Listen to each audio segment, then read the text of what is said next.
Welcome to the Into Novus Knowledge Agronomy Podcast, your go-to resource for agronomic insights, technology solutions, and ongoing education. At Into, we combine agronomic expertise from soil analysis to best practice application methodologies to provide a holistic view for your yield optimization. Our focus is on practical strategies that improve efficiency and drive better results in the field. Join us for interesting discussions, expert advice, and the latest advancements shaping modern agriculture. Whether you're in the field, on the road, or at your facility, we're here to keep you informed and ahead of the curve. All right, thanks for joining us today. Today I'm joined with Derek Cottrill up in Northwest Missouri. How are you doing today, Derek? Doing good, Nick. Good morning. Derek, I thought we'd just kind of start out with a little bit of crop progress update. I don't know if you want to kind of give a general update of where you're at up there in Northwest Missouri. Yeah, so as far as corn goes, this week being out in fields, we got corn that, if it's not at R2, it'll be pushing R2 pretty quick. I was in a lot of fields that were shedding pollen, and usually that pollination period will, last 10 to 14 days or so, type deal. And so we're in critical stages in corn, and the same in soybeans. The furthest along I've been in so far, in my territory is late R3. And so we got pods developing and different things like that. So again, also in critical stages when it comes to soybeans as well. And so we're to the point now where our focus is switching to whether it be fungicide, nutrition, different things like that type deal. But we're still getting a lot of moisture. We got most of my territory saw some rainfall yesterday morning, and then we even had another system move through this morning on the south end of my territory type deal. So plenty of moisture out there. Crops are in sensitive stages, and we're getting to that point where I guess our last pass on the management side of things is happening or should be happening pretty quick. Great points. For us here in central Missouri, eastern Missouri, I think we're finally done planting. So I think that's finally over with for the most part. We got corn as far along as R3 that I've seen anyways, and obviously all the way down to V5, or even less in some cases. So, but the vast majority, that April planted stuff, the May stuff is not tasseled yet, or it's just now starting to. But a lot of that April planted, we're kind of anywhere R1, R2 for the most part. It's kind of the March stuff that's R3.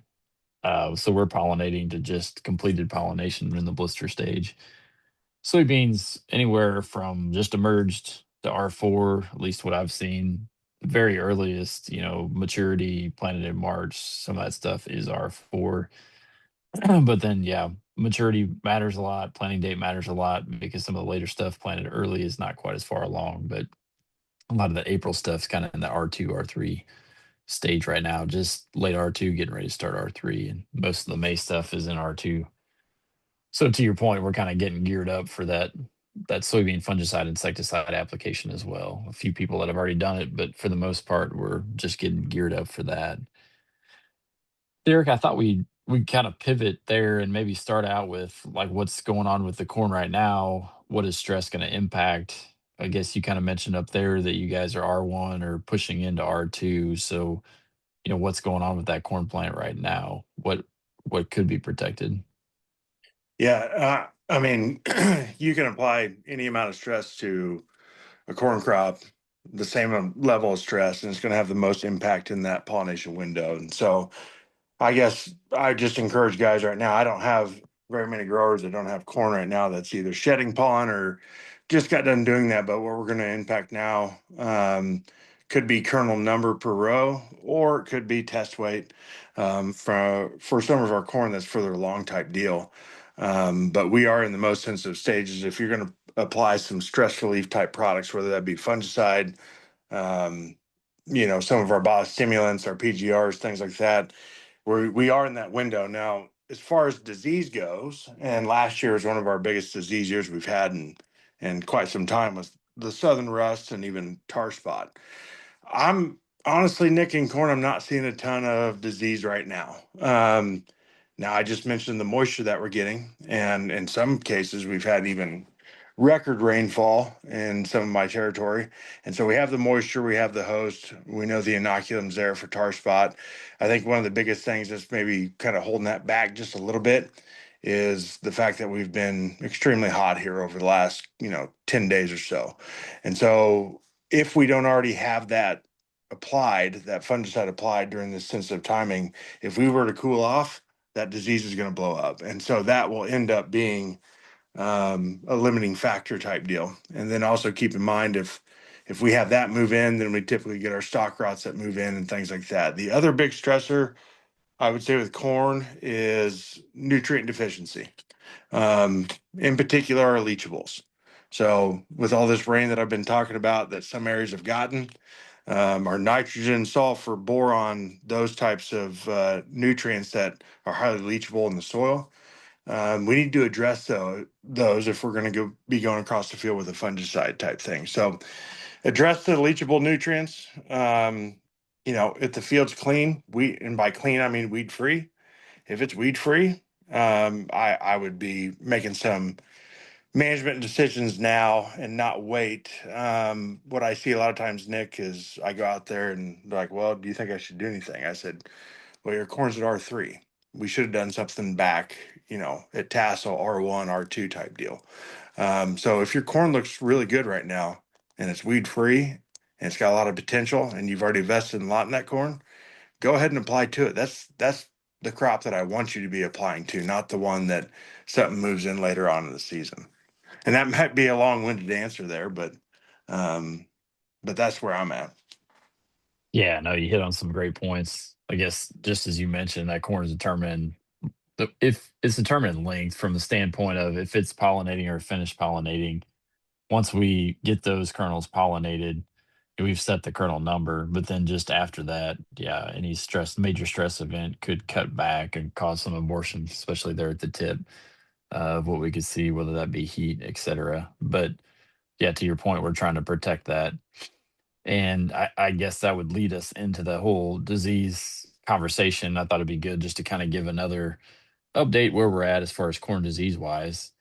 And I'll just lead off, but Southern rust is still extremely slow progression in the US. Pretty late compared to most years, to be honest with you.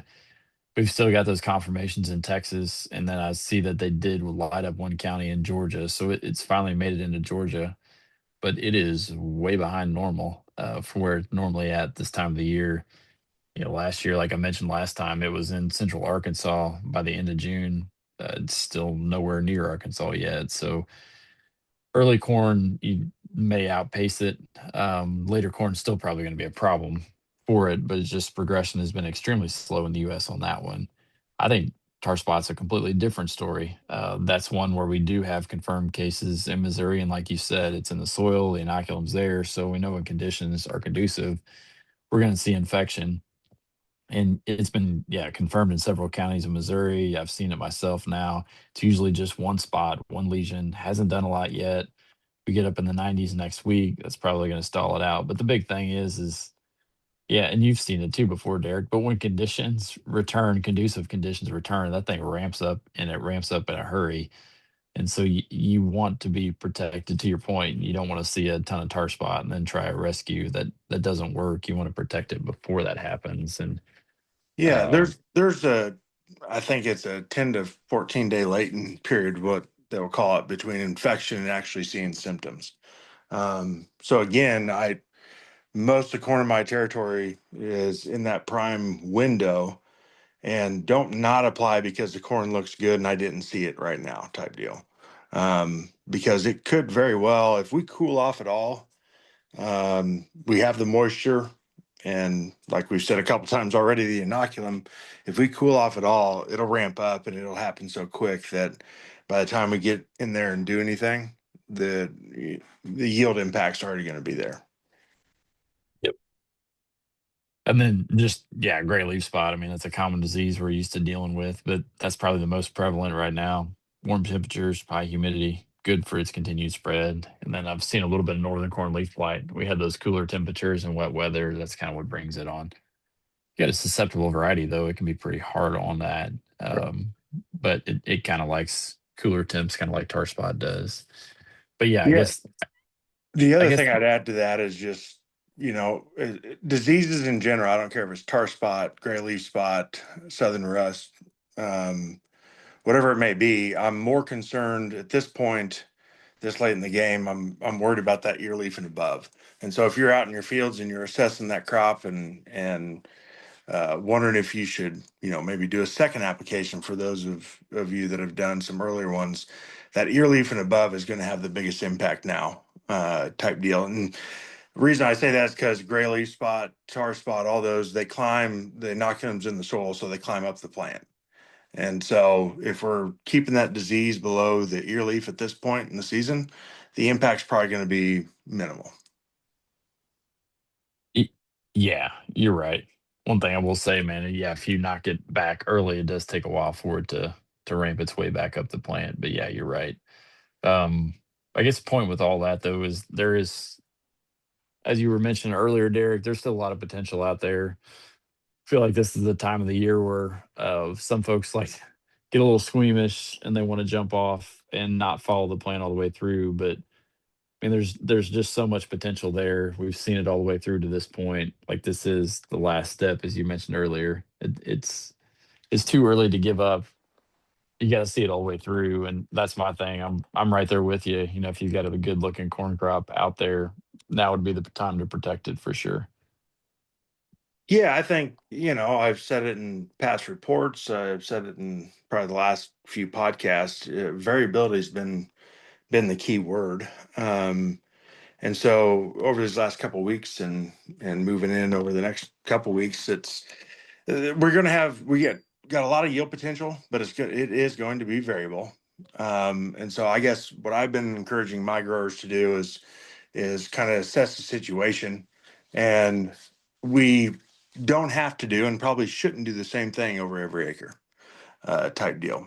But there are still some acres with all the moisture and stuff that we've had that are going to definitely, be the biggest yield producing on the farm type deal. And there's going to be some that, hey, I was planning on doing this, but based on a flooding event or whatever may happen, I don't think I'm going to go that route. And then therefore, let's take those dollars and move those over to, enhance a tank mix going out on my best acres type deal.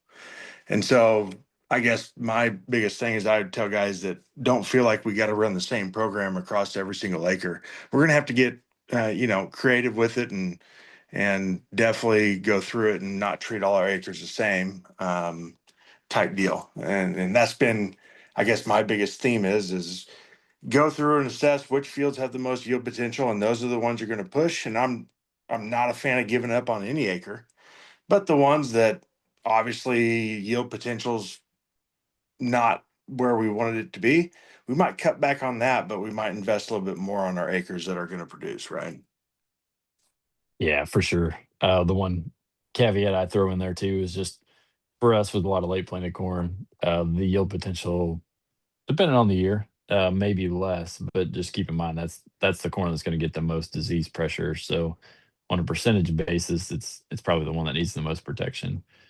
Well, Nick, I Um, think I said yesterday, I went all through this spring, uh, through the podcast and reports saying, weeds, especially in soybeans, are our number one issue right now. And so right now, if I get a call on should I add this to my fungicide pass or what fungicide or should I use or what rate, one of my first questions is usually is the field clean. And so consider that as well. I mean, weeds have been a huge challenge because we got so much rain this spring in certain spots that delayed applications, and they've been a battle. But if that field's full of weeds, honestly, I'd probably start considering how I'm going to continue to invest in that crop. On the other hand, if it's clean and I invested all that money in the fertilizer because fertilizer prices are as high as they've ever been, and it's clean and I invested in that. We've had a lot of rain, so our leachables are gone. Yeah, I'm probably going to enhance that tank mix if I'm going across that field. yeah, for sure. I two other things on corn, I guess, and then we can move over to soybeans. But one, you get a little bit further down the road, and the question a lot of times will come up every year, like, "Hey, I drug my feet on applying a fungicide. Now it seems like we've got a lot of potential pressure. I've decided at the last minute I want to make an application. How late is too late? And you can jump in, Derek, but I guess my experience, we still get a yield benefit out at R3, which would be milk stage. Kernels are yellow. But we start getting further down the path. You start hitting dose stage, and then at that point, it's kind of a hope and a prayer. And it's really just dependent on how much pressure we get, whether or not you get your yield benefit back out of that. But really, you've said it before, but you get in that R1, R2 time frame, that's where you really want to be at. But if you drag your feet for a ways, we can still get some benefit at R3, but we start pushing past that, and then it is kind of a hope and a prayer, I guess, at that point. Yeah, no, I would agree with that. It's a bell curve. Everything being constant or consistent, I mean, it's a bell curve, and you're going to get your biggest yield response um, in that R1, VT R1, and even early R2 type time frame. After R2, just general yield response tends to drop off. Now, that doesn't mean that return drops off, because why I'm saying that is once we get into R3 and we're applying later in R3, now a lot of yield potential has been set, but we can still, protect things like stock strength and harvestability, and that's worth a lot too.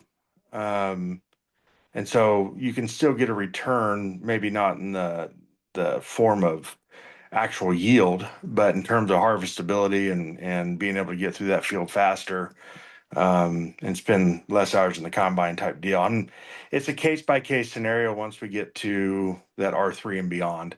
Um, if we have late season disease, and plus our stock rots last year was a big year for stock rots and corn falling over and things like that. Well, those are opportunistic pathogens. And so if we're already stressed, and whether it's nutrients or some other disease already moved in, those are going to move in as well. And so last year was definitely a year that we could apply and actually justify that application happening after R3 type thing.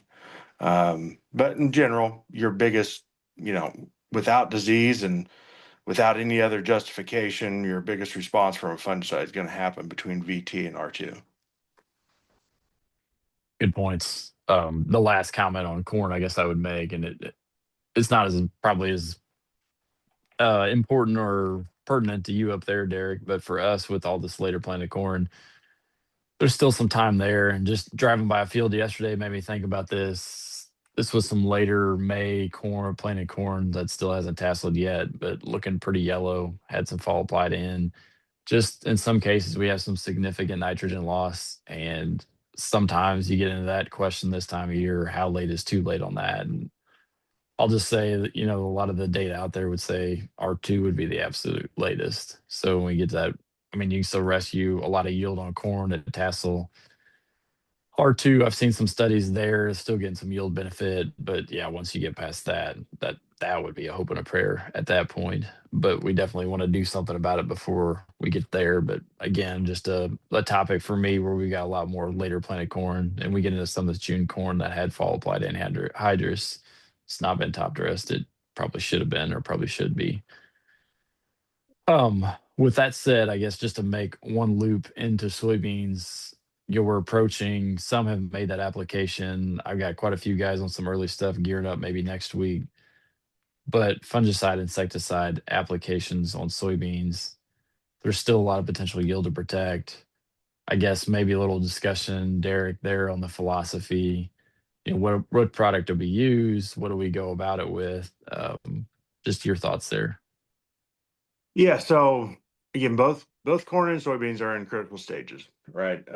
But what's different between corn and soybeans in my area and today is that in corn, it's more disease driven, that fungicide application. With soybeans, we typically don't. Sure, we'll have our septoria brown spot in the bottom of the canopy like we always do, but we don't have big breakouts of frog eye leaf spot, white mold, different things like that. And so it's more of a plant health type application, or even just overall general stress relief type application. Therefore, I tend, if I know we got a lot of acres to cover and we can't always hit that exact stage as we're moving through stages every 3 to 4 days. But I'd rather see that application go on unless there's something else going on out there. I'd rather see it going on, R4 type time frame. And it just goes back to just soybean physiology or growth and development. And the fact that, soybeans are usually pretty good at compensating for stress. They're going to abort most of their pods, they'll add more, so on and so forth. But that ability stops after R4. And then once we hit R5, that plant's focusing on just wrap it up, taking nutrients type deal. And so, one, I want that plant to be protected around the time frame that it can't compensate for stress anymore. Number two, we can also utilize that fungicide application to address some nutrient concerns right before it's going to start focusing its energy on, seed fill, seed weight and things like that. And so, I love that R3, R4 time frame later in that window, I guess. But the other thing I'll just remind people is that in these stages we're focusing on the top four nodes. And so, like, I was in some of the furthest along beans I've been in so far this year that I staged at R3. Now they had some pretty significant size pods in the lower part of the canopy. But to stage it into R4, it's got to have that 3/4 inch pod in the top four nodes. Well, then all of a sudden we put on two more nodes and it's no longer an R4 anymore. And so soybeans are back in, going back and forth in terms of stage. But I just encourage guys to be patient on some of that application. Now, that being said, you mentioned the insecticide. I saw more jat beetles this year or this week than I had all year type thing. And so, take that in consideration as well. It's pretty easy to take care of jat beetles with our fungicide pass type thing. And so, that's another thing to consider as well. Yeah, those are all good points. I guess I'm right there with you. You hear some discussion about the fungicide, whether it pays or it doesn't pay. And the one thing we do know is the insecticide app does pay pretty consistently with just all the defoliators, et cetera, stink bugs that we have.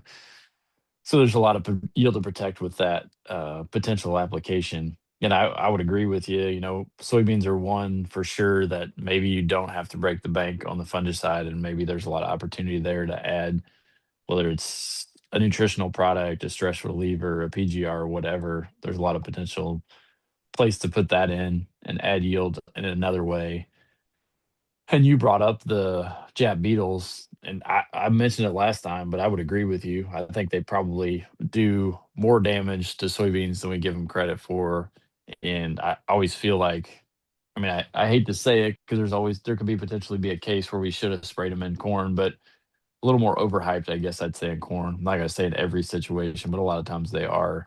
But soybeans, they can do a lot of damage in a hurry. And to your point, I've seen quite a bit of defoliation in a few fields from Jap beetles over the last couple weeks. So that would one definitely to keep your eye on. And then the sting bug piece of it, those are always kind of a hidden risk. They're always there, and so they're ones that we like to take care of if we can with that application. So yeah, I Yeah. think that hits all the points that I had, Derek. I don't know if you had anything else you wanted to add here before we wrap it up. No, yeah, I guess my closing notes would just be, as that's your situation, we circling back around to our comments at the very beginning, there is a lot of yield potential out there. There's a lot of good looking crop out there. But in terms of what we continue to invest in the crop and what our management should be on the farm, I don't believe there's going to be a lot of people that should be doing the same thing across every acre.